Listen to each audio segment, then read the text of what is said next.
Assalamualaikum warahmatullahi wabarakatuh. Salam sejahtera buat kita semua. Perkenalkan, nama saya Destiani Utari Fitri dengan NIM E1032201018. Jadi di sini saya akan menjelaskan dan memaparkan materi bab 1 dan bab 2. Mata kuliah Teori Pembangunan. Bab 1, konsep dasar teori pembangunan dalam perspektif diakronis.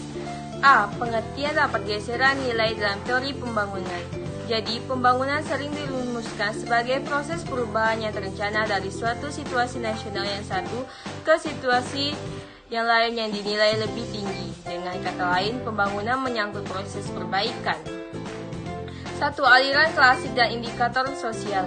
Kayaknya indikator sosial yang mencakup antara lain pendidikan, kesehatan, perumahan, pelayanan sosial, dan sebagainya. Jelas bahwa aliran indikator sosial ini menghendaki perbaikan masih rakyat kecil di dalam kerangka struktur dan lembaga sosial yang ada. Dengan kata lain, mereka menghendaki dipeliharanya keseimbangan dan menolak perubahan struktur. Sementara itu, tidak empirik menunjukkan bahwa ide indikator sosial juga gagal untuk mengangkat derajat kehidupan kaum miskin. Ketimpangan semakin menajam. Cita-cita aliran indikator sosial untuk menciptakan masyarakat yang raya yang tidak menekankan pada seberapa banyak tetapi seberapa baik dan tidak mengutamakan persoalan kualitas barang milik kita tetapi mengutamakan kualitas hidup kita. Rupanya semakin jauh dari kenyataan. Yang kedua, aliran ekonomi politik neoklasik. Pelopor aliran ekonomi politik neoklasik seperti Andre Gunder Frank, Samir Amir, dan Thomas Steinmetz melacak sebab-sebab keterbelakangan dengan segala manifestasinya itu pada inkorporasi masyarakat kapitalis ke dalam sistem kapitalisme internasional.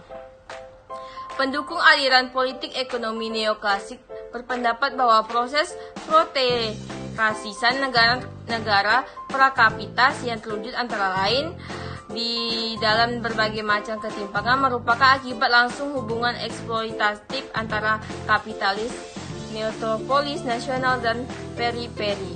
Yang ketiga, aliran neokonom. Ada perubahan fundamental di dalam cara memberikan makna pertumbuhan ekonomi itu sendiri jika dibanding dengan ide pendukung indikator neokonomi ini. Dudley-Sher menegaskan bahwa ada 3 hal yang perlu ditanyakan tentang pembangunan suatu negara, yaitu apa yang tengah terjadi dengan kemiskinan, pengangguran, dan ketimpangan. Apabila jawaban atas ketiga hal tersebut adalah penurunan secara substansial, maka tidak diragukan lagi bahwa negara tersebut baru mengalami periode pembangunan. 4. Aliran pembangunan berwajah manusiawi. Penganut ide pembangunan berwajah manusia lainnya, Alberto Guerre Ramos, menyimak adanya kecenderungan masyarakat modern didominasi oleh hanya salah satu enklave di antara banyak enklave yang ada di dalam sistem sosial, yaitu enklave pasar. Dominasi kehidupan manusia oleh enklave pasar ini menderadikasikan bahwa manusia menjadi makhluk yang semata-mata berfungsi sebagai pemaksimuman manfaat. Akibat dominasi yang demikian ini adalah unidimensionalisasi kehidupan manusia. Perilaku mereka terbentuk sebagai respon atas tuntunan yang dibebankan oleh mekanisme pasar. B. Makna pembangunan. Sebuah pembentukan nilai, konsep, dan strategi. Yang pertama ada pengutamaan pertumbuhan dan dampaknya. Pemilihan alternatif setelah stabilitas nasional tercapai nampaknya paralel dengan apa yang dicanangkan oleh Perserikatan Bangsa-Bangsa memperbesar kue nasional, atau dengan kata lain mengutamakan pertumbuhan ekonomi. Bagi suatu ekonomi nasional yang baru saja menyelamatkan diri dari tabir kehancuran, kiranya alternatif yang dipilih ini merupakan suatu yang wajar. Kedua, ketimpangan antar spasial dan antar strata. Ketimpangan antar spasial maupun ketimpangan antar strata dalam suatu struktur ekonomi yang demikian nampak makin nyata di dalam pidatonya pada tanggal 17 Agustus 1977 di depan DPR. Presiden Soeharto mengakui bahwa kenaikan pendapatan golongan kaya di kota lebih cepat dari kenaikan pendapatan golongan miskin. Polarisasi pendapatan kota dan desa juga mengalami penajaman. Yang ketiga ada pergeseran paradigma pembangunan, bahwa pemerintah adanya kelemahan dalam strategi pembangunan yang telah berjalan dan adanya distorsi arah pembangunan nasional kita. Pengamatan yang agak sama terhadap proses pembangunan nasional kita akan membawa pada kesimpulan bahwa ada pergeseran paradigma pembangunan yang dianut oleh pemerintah. Pada pelita 1 sampai dengan akhir pelita 2, paradigma ekonomi klasik yang mengutamakan pertumbuhan PNB mewarnai seluruh kegiatan pembangunan nasional. Yang A. Pembalikan prioritas trilogi pembangunan. Jadi, dalam pembalikan urutan prioritas trilogi pembangunan menjadi pemerataan, pertumbuhan ekonomi dan stabilitas nasional serta kebijakan 8 jalur pemerataan yang meliputi pemerataan pemenuhan kebutuhan pokok rakyat banyak, khususnya sandang, pangan, perubahan, pemerataan kesempatan memperoleh pendidikan dan pelayanan kesehatan, pemerataan pembagian pendapatan, pemerataan kesempatan kerja, pemerataan kesempatan berusaha, pemerataan kesempatan berpartisipasi dalam pembangunan khususnya bagi generasi muda dan kaum wanita. Pemerataan penyebaran pembangunan di seluruh wilayah tanah air, pemerataan memperoleh keadilan. Jadi dan B. Nilai-nilai keadilan dan kemanusiaan. Jadi, paradigma pembangunan yang telah digariskan pemerintah nampaknya memang mengandung nilai-nilai keadilan dan nilai manusiawi ini. Serangkaian tindakan yang konsisten dan koheren diperlukan agar bukan hanya terjadi perbaikan tingkat hidup absolut tetapi juga relatif. Juga agar tidak menciptakan struktur yang merangsang timbulnya deprivasi dan tidak mendorong timbulnya kemiskinan struktural. Dan yang selanjutnya C. Pemitosan pembangunan. Jadi, suatu desakan tanggung jawab tidak henti-hentinya manusia mencari konsep dan ragam hidup yang lebih baik bagi bangsanya melalui proses panjang yang dimitoskan sebagai pembangunan. Jadi, pusat kegiatan intelektual di dalam masyarakat, maka kita tidak dapat melepaskan diri dari tanggung jawab untuk beberapa implikasi yang sepintas lalu dapat saya bayangkan di dalam hubungannya dengan universitas di Indonesia adalah yang pertama, bahwa perkembangan dan dinamika citra tetap pembangunan yang terwujud di dalam invalidasi paradigma. Yang satu dan penemuan paradigma lain merupakan usaha manusia untuk menentukan sejarahnya sesuai potensi, limitasi, dan nilai-nilai yang terdapat pada masing-masing bangsa. Dan yang kedua, usaha untuk menciptakan bangsa yang dapat menemukan sejarahnya, menuntut perhatian yang lebih besar terhadap dimensi temporal. Apa yang terjadi saat ini dalam proses pembangunan sedikit banyak merupakan produk proses sosial masa lampau dan akan menentukan apa yang terjadi di masa mendatang. Dan yang ketiga, apabila kita mengamati perkembangan dan pergeseran paradigma pembangunan, maka akan kita lihat interaksi antara pengalaman empirik sesuatu bangsa dengan kelahiran konsep dan nilai-nilai pembangunan. Jadi, dengan demikian terdapat linkages yang terus-menerus antara ordinary conceptual world of development dengan optic empiric world of development. Menjadi tugas kita untuk membina politisi skinses tentang pembangunan yang memfleksikan hubungan antara keduanya.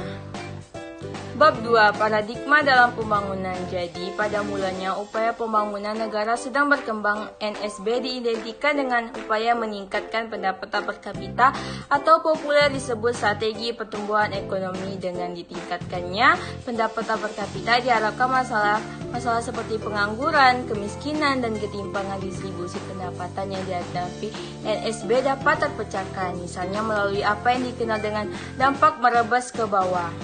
Dilihat dari meningkatnya pendapatan nasional GNP per kapita, dapat dalam arti tingkat pertumbuhan pendapatan nasional dalam harga konstan setelah dideflasi dengan indeks harga harus lebih tinggi dibandingkan tingkat pertumbuhan penduduk. Pembangunan ekonomi dianggap merupakan kajian The Theory of Economic Growth. Ini mencerminkan munculnya teori pertumbuhan dan pertumbuhan ekonomi sebagai tujuan utama dari setiap kebijakan ekonomi di negara manapun. ternyata baru disadari ada banyak faktor yang terjadi dianggap residual ikut berperan dalam meningkatkan pertumbuhan ekonomi. Residual di sini dikaitkan dengan investasi modal manusia dan kemajuan teknologi. 2. Paradigma baru dalam pembangunan. Jadi pada akhir dasawarsa 1950-an, banyak NSB mulai menyadari bahwa pertumbuhan tidak identik dengan pembangunan. Pertumbuhan ekonomi yang tinggi setidaknya melampaui negara-negara maju pada awal pembangunan mereka. Memang dapat dicapai, namun dibarengi dengan masalah-masalah seperti pengangguran, kemiskinan di pedesaan, distribusi pendapatan yang timpang, dan ketidakseimbangan struktural. Pertumbuhan ekonomi hanya mencatat peningkatan produksi barang dan jasa secara nasional, sedangkan pembangunan berdimensi lebih luas dari sekadar peningkatan pertumbuhan ekonomi.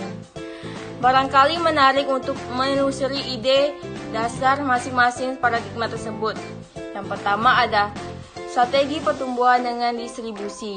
Para proponen strategi pertumbuhan dengan distribusi atau retribusi dari pertumbuhan pada hakikatnya menganjurkan NSB agar tidak hanya memusatkan perhatian pada pertumbuhan ekonomi, namun mempertimbangkan bagaimana distribusi juga pembangunan tersebut. Situasi ini bisa diwujudkan dengan kombinasi strategi seperti peningkatan kesempatan kerja, investasi modal manusia, perhatian pada petani kecil, sektor informasi, dan pengusaha ekonomi lemah.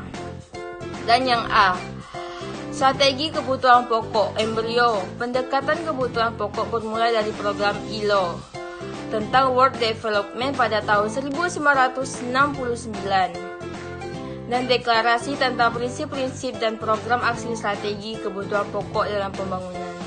Pada konferensi dunia tentang kesempatan kerja pada tahun 1976, ada yang berpendapat kebutuhan pokok mencakup kebutuhan minimum konsumsi seperti pangan, sandang, perumahan, dan jasa umum seperti kesehatan, transportasi umum, dan fasilitas pendidikan. Dan yang B, strategi pembangunan mandiri. Konsep Mao lebih menekankan pada usaha-usaha mandiri dengan sedikit atau tanpa integrasi dengan luar. Dengan demikian, konsep mandiri telah muncul sebagai konsep strategi dalam forum internasional sebelum konsep tata ekonomi dunia baru lahir dan menawarkan anjuran kerjasama yang menarik dibanding menarik diri dari percaturan global. Dan yang selanjutnya, C, strategi pembangunan berkelanjutan. Jadi, pembangunan berkelanjutan atau sustainable development muncul ketika isu mengenai lingkungan muncul pada dasawarsa 1970. Pesan utamanya adalah bahwa tata dunia baru atau lama tidak akan menguntungkan apabila sistem biologis alam yang menopang ekonomi dunia tidak diperhatikan. Dan yang D, strategi berdimensi etnik. Jadi strategi development bermula muncul dari ekonomi antar etnis. Isu antar etnis seperti rasial suku berkembang di Afrika dan semakin intens terjadi di Asia Selatan pada dasawarsa 1980-an. Hal ini sering terjadi terutama pada masyarakat di mana terdapat multi etnis, namun setidaknya konflik yang biasa muncul adalah konflik atas penguasaan sumber daya alam. Dan yang kedua, paradigma pembangunan, utopus ataukah normatif. Jadi, kendala demikian banyak yang memandang berbagai paradigma baru tentang pembangunan ini masih berada pada daratan normatif. Sekian penjelasan dari saya. Terima kasih. Wassalamualaikum warahmatullahi wabarakatuh.